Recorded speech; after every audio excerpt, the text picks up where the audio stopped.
আমরা যারা প্রবাসে থাকি, বিশেষ করে যাদের এলাকায় বাঙালি সবজি কম পাওয়া যায়, তারা কিন্তু আসলে বাংলাদেশকে অনেক বেশি মিস করি।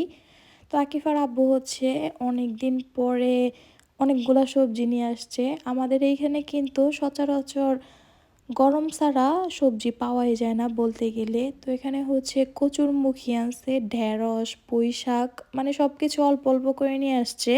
যেহেতু এক সপ্তাহ পরে আবার পাওয়া যাবে, এর কারণে বেশি আনে নাই, ভাবতেছে যে বেশি আনলে তো আবার নষ্ট হয়ে যাবে। আর রেগুলার কিন্তু আবার সবজি ভালো লাগে না, মাঝে মাঝে আবার মাংসর তরকারি অনেক বেশি ভালো লাগে। তো এখানে হচ্ছে অনেকগুলো সবজি নিয়ে আসছে, সিম নিয়ে আসছে, তারপর কাঁচামরিচ, ধনিয়া পাতা এগুলো নিয়ে আসছে। তো সিমগুলো কিন্তু অনেক বেশি মজা ছিল, তবে একটু দাম ছিল। চিন্তা করা যায় বাংলাদেশে হয়তো বা 100-150 টাকা কেজি হবে, তবে আমাদের এখানে 4 ইউরো 5 ইউরো করে কেজিতে, অনেক দাম।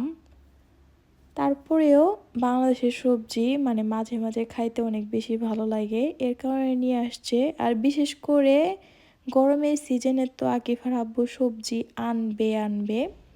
তারপর হচ্ছে এখানে একটা ইলিশ মাছ নিয়ে আসছে, এটা হয়তো বা 1 কেজি বা 1 কেজির উপরে হবে, আমার ঠিক মনে নাই। তো ওনারা কিন্তু একদম সুন্দর করে পিস করে কেটে দিচ্ছে, যেহেতু এগুলো ফ্রিজিং মাছ। তারপরেও ওনাদের দোকানের মাছগুলো অনেক অনেক মজা, বলে আসলে বোঝানো যাবে না। এখানে কিছু গরুর মাংস নিয়ে আসছে, মুরগির মাংস, মানে সব কিছুই নিয়ে আসছে। তারপর আলু, পেঁয়াজ, যা যা লাগে। তো ভাবলাম টুকটাক যা যা কিনে আনছে আপনাদের সাথে একটু শেয়ার করি। আসলে বাজার দেখতে কিন্তু অনেকেরই ভালো লাগে, যেমন আমার অনেক বেশি ভালো লাগে। এখানে আরও অনেক কিছু দেখতে পেয়েছিলাম, মানে মুরগির কলিজা, গরুর কলিজা, তারপরে আরও কী কী যেন থাকে না, ওইগুলো সবগুলোই নিয়ে আসছে মিক্স করে।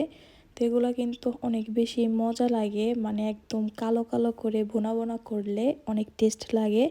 তো ইনশাল্লাহ যখন করব তখন কিন্তু আপনাদের সাথে শেয়ার করব। তারপর এগুলো হচ্ছে আদা আছে কিছু, রসুন মনে হয় আগেই বাসায় ছিল, এর কারণে আমি আনতে না করছিলাম। এগুলো হচ্ছে মুরগি, শুধু মুরগির রান নিয়ে আসছে। তো মুরগির রান কিন্তু অনেক বেশি মজা লাগে একদম ভালোভাবে রান্না করলে। তো এই তো আমার আজকের বাজারটা আপনাদের সাথে শেয়ার করলাম, আপনাদের কেমন লাগলো অবশ্যই জানাবেন। তো গরুর মাংসগুলো কিন্তু একদম ফ্রেশ ছিল, এগুলো রান্না করলে সেই টেস্ট হবে। তো সবাই ভালো থাকবেন, সুস্থ থাকবেন, আর আমার পাশেই কিন্তু থাকবেন। আমার ভিডিও ভালো লাগলে কিন্তু অবশ্যই একটা লাইক করবেন, লাইক না করে আপনারা যাবেন না।